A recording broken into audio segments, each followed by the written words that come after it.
I have an update. Forgot to include. I installed my new quick disconnect sway bar links, the good ones, and those are easy. They just disconnect and then they swing back up into the fender, and they mount up right there when I want the axles to move and float more freely on the trail. Well, those are installed. That was easy.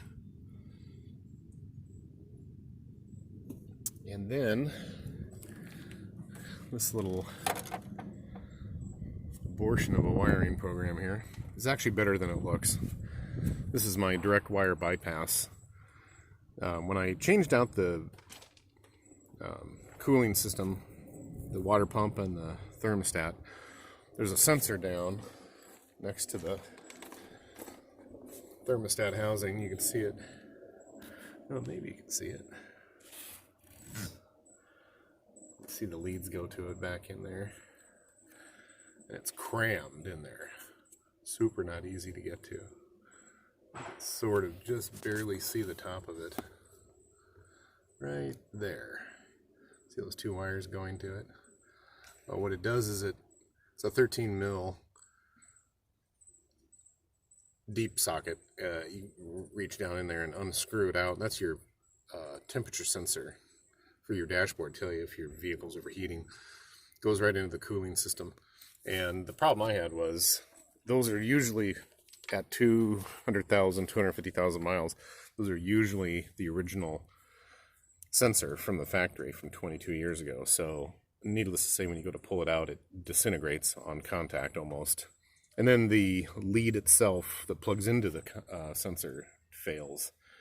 So I had both those problems going on. So I harvested an old lead off a Jeep in the back, put the new sensor in, and I wasn't getting any read on the dashboard. And then the Jeep would warm up, and then it would go into limp mode. Basically, it would start to choke out like it was flooded, and then it wouldn't restart.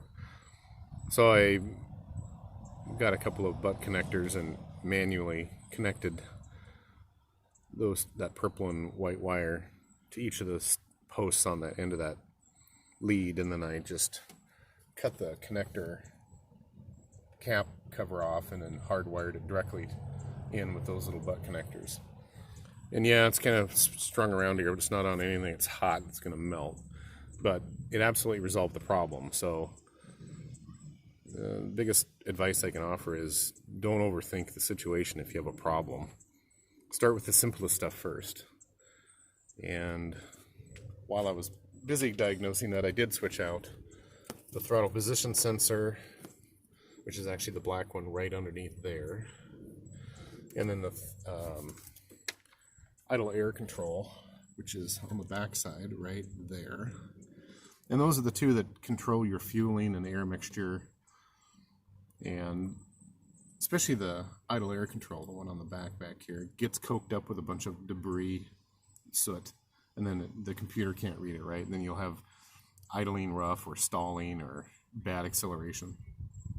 And those are about 30 bucks each. The map sensor up front, I did not replace. I've never had to replace one in the 41 Jeeps I've had. That's $85, and I was like, I don't want to spend that money right now if I don't have to. But I do have a new one with me from another Jeep.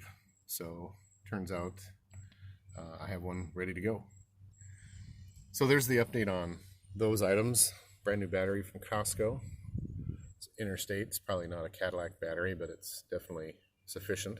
800 cold cranking amps, which is really nice. Fires this 5.2 up really quick. And putting the wipers on and the cowl cover and the wiper sprayer hose so I can wash the window. And we're headed up to do a shakeout run today. So we will give you more of an update once we get to the mountains. And I'm kind of excited about that because I've designed and engineered an air management system for the tires. So basically, you will see this in the next video. When we go to air down, I got this little contraption that connects all four tires, and I can let all the air out at once. And in reverse, when I go to air back up, I just throw the quick disconnect air chucks on each tire, and I air them all up at once. And a lot of people are like, well, yeah, but I have auto deflators for that. Well, yeah, you have auto deflators to deflate, but not inflate. And my system will it'll equalize out all your tires to the same air pressure, whether you add or subtract air from it. But more importantly, they're all the same pressure when you bring them back up. So you'll see that in the next video. So that'll be probably late tonight. We'll talk to you then. Thanks.